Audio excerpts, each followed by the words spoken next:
About 5.5 years ago, my sister Emma was away at uni doing her doctorate. She came home for the winter holidays and brought her classmate Dan with her. Dan was from nearby, so he, Emma, and a third friend had agreed to travel together. But Dan missed his last train, so Emma offered him our sofa for the night. I asked Emma if anything was going on with them, and she insisted there wasn't. When Emma said no, I started to chat Dan up. We didn't get together right then, as our unis were on the opposite sides of the country, and Dan and I went on LDR. But we kept in touch over text, and anytime Emma and I were both home, Dan would come by. Then, Dan graduated and asked me if it would be weird if he looked for jobs in my area. Once he moved there, 3 years ago, we started dating. Looking back, Emma got distant from both of us around this time. But Dan and I really didn't notice, as he had his new job. I was in the middle of my own doctorate, and we were in the honeymoon phase. Dan proposed last year. When we told my family, Emma left the Zoom call. Shortly after, my mother left, then came back and asked to speak to me alone. And from there, it was pretty much just her saying, "How could you do this to your sister?" This was the first time I was made aware of Emma having feelings for Dan. I spoke to Emma and confirmed it, and haven't spoken to her much since then. She and Dan had a conversation with the intention of giving Emma closure, and we thought it was resolved. But Dan and I are trying to nail down our wedding plans, and I've asked our fairly small guest list for an idea of when works for them. As Dan and I still live a few hours away, the majority of my relatives, including my mother, my aunts, uncles, and about half of my cousins, have said they won't be attending out of respect for Emma, who appears to be actively encouraging this. Is there anything I can do about Emma or my family? To clarify the timeline, Dan and Emma met about 8 years ago. I met Dan about 5.5 years ago, over winter holidays. He was only there for one night and left the next morning.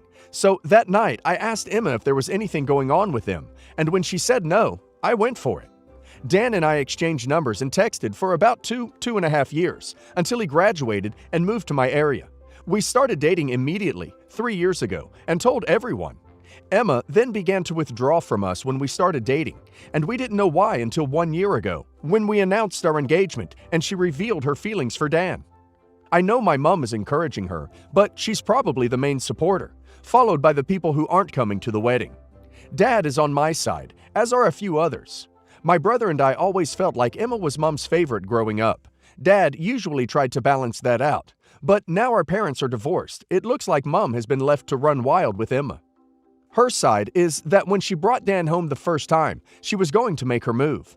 But when I asked her if there was anything happening, I accepted the no without asking any further questions. E.g., do you want something to happen with you and Dan? Do you have feelings for Dan? Would you mind if I flirted with him? Etc. And then he met me, and it was game over. She still spent the last couple years they were together at uni trying to make it happen. But he was into me by then. This is what she's told the family, and while they seem to acknowledge that I didn't do anything unreasonable, the consensus seems to be that I should have taken a hint, or asked more questions, or just left him alone. This is hilarious. She doesn't love him. This is obsessive and kinda creepy. Like, Dan has no say whatsoever as to what sister he marries. He must marry her because she likes him, having no thought as to he doesn't like her back. He has no agency. He can't choose for himself who he wants in his life. That's what she's saying. Forgive me, but I'm losing sleep over this issue, and I can't seem to control myself. Context.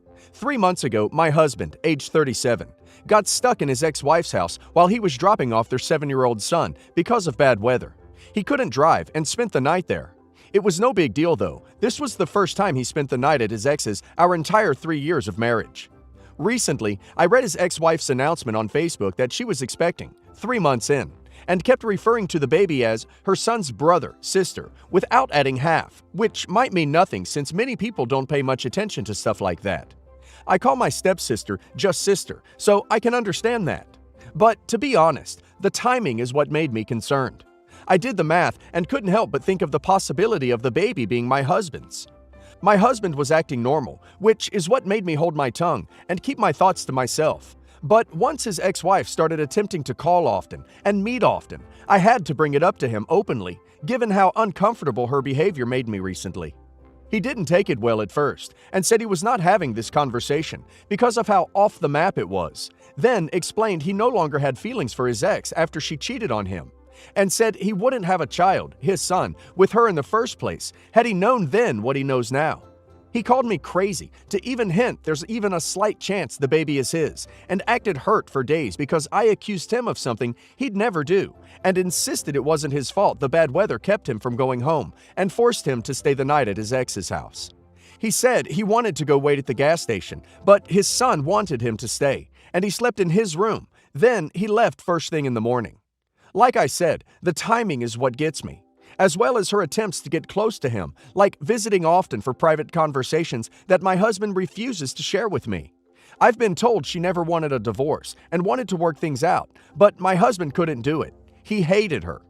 I spoke to my stepson about that night, and he told me a slightly different story.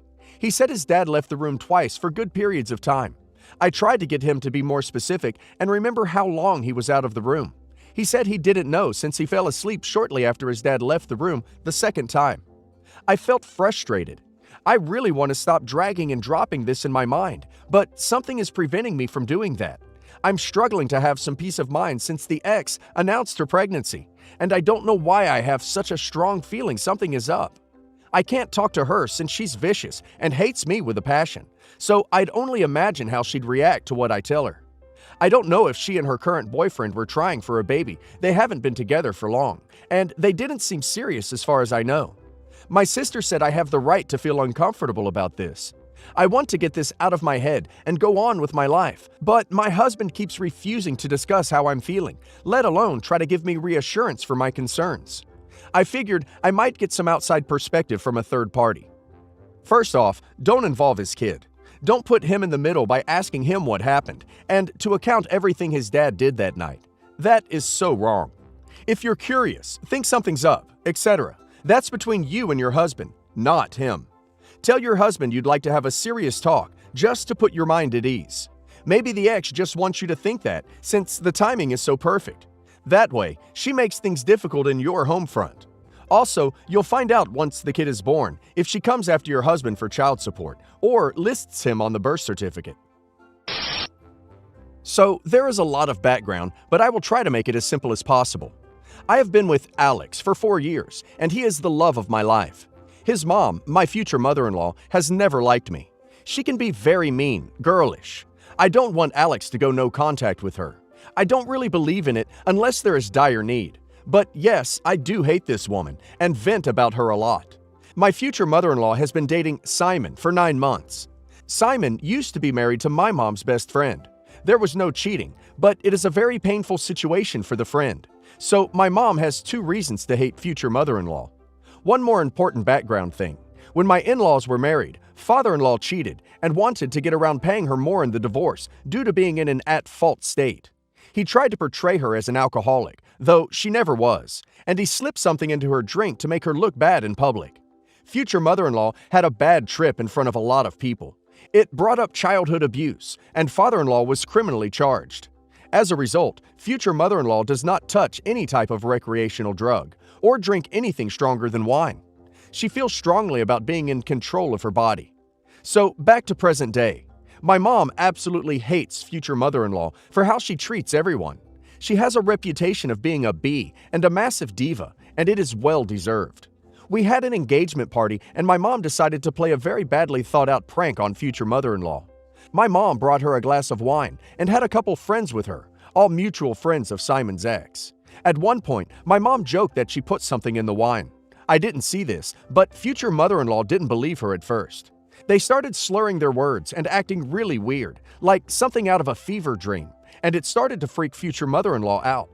Then, someone grabbed her from behind, and she freaked, ran into the other room screaming, and ended up having a panic attack in Simon's arms.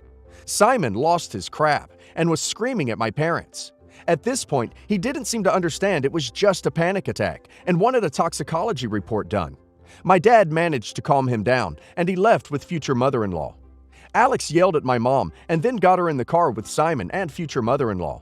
Alex came home that night and yelled at me, accused me of being in on it, and said my mom is an evil bee. Future mother-in-law is now totally humiliated. This woman does not show emotion ever, and she cried in front of all those people. She is talking about not wanting to go to the wedding because she is so embarrassed. Alex now wants to uninvite my mom and all of our family friends so future mother-in-law will feel comfortable.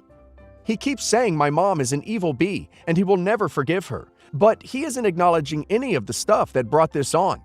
Now future mother-in-law is saying she never wants to see me again, and he is saying it is her choice. We don't want kids, so maybe this is manageable, but I don't know. My dad and Simon's friendship is totally destroyed. I feel like my relationship is on the rocks.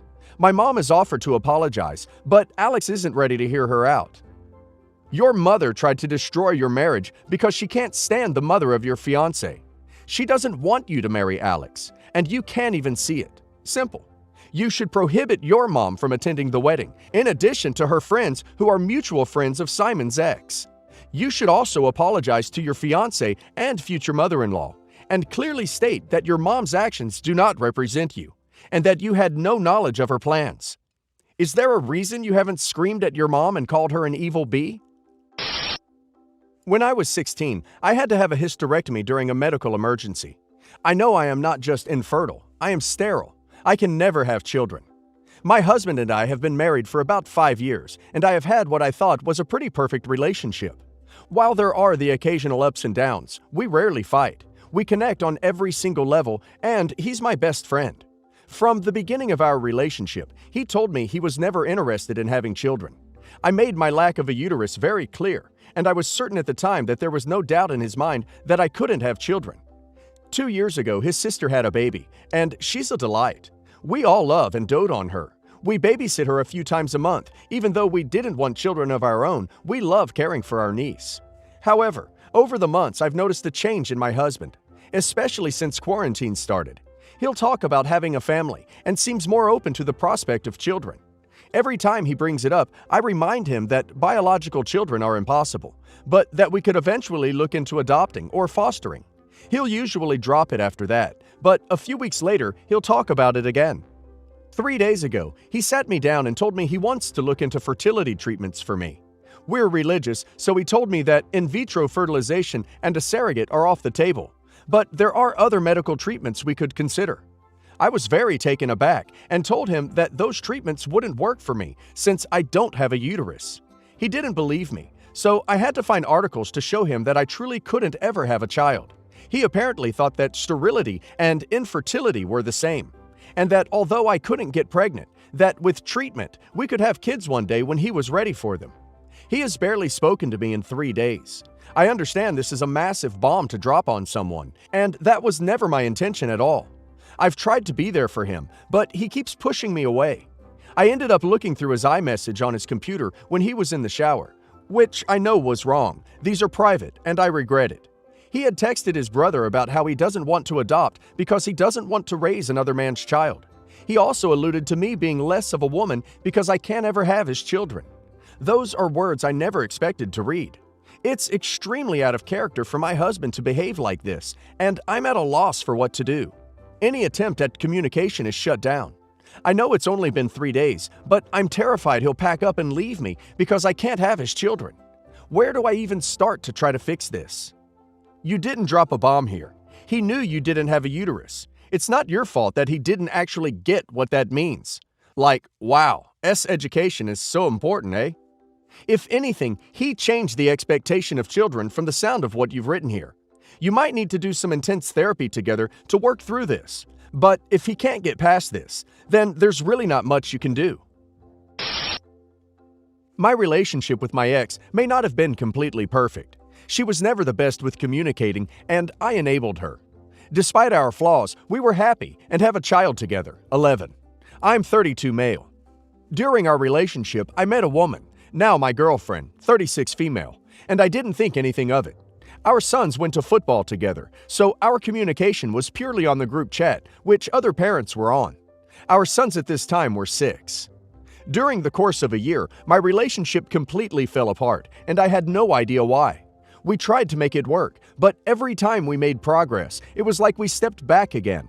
I've been thinking about proposing lately because things have been going well. Girlfriend has always had a certain type of friend, and usually these friendships end poorly. She had a falling out with a close friend over said friend refusing to repay her. Things were said, and they went no contact. Friend got in touch with me to enlighten me as to the type of woman my girlfriend is. Screenshots were included of my girlfriend openly talking about how she lied to my ex-wife about us sleeping together. In these screenshots, she didn't seem remorseful at all. I had been with my ex-wife since we were 14. She was my first love, and to find out my girlfriend ruined our relationship with stupid lies. I do want to reach out to my ex-wife about this. Maybe I should ask her before I ask my girlfriend, but if she didn't tell me then, why would she tell me now? I don't know which way is up at the moment. If it were me, I would talk to my ex first. Let her confirm, deny what has been said. Then decide what you want before you talk to your girlfriend, because she is going to cry, beg, threaten, you name it. So you need to decide and stand firm with that decision.